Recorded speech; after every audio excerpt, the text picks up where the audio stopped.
Gijón mantiene desde hace años una estrecha relación con el rock and roll y desde el mes de junio la ciudad cuenta con la guía Gijón Rock. Se puede consultar en la web gijonrockcity.com y en ella se dan a conocer los mejores bares, salas de conciertos y pubs.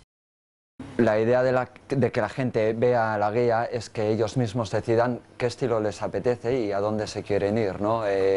La variedad es muy amplia, lo único que no te vas a encontrar seguro en esta guía son locales que tengan música comercial.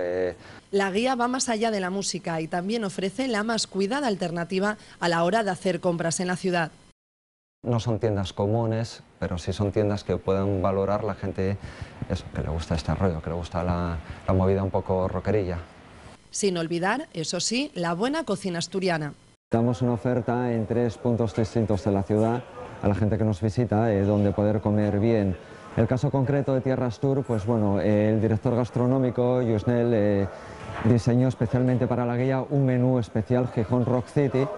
Y es que en Gijón se siente el rock and roll en cada lugar.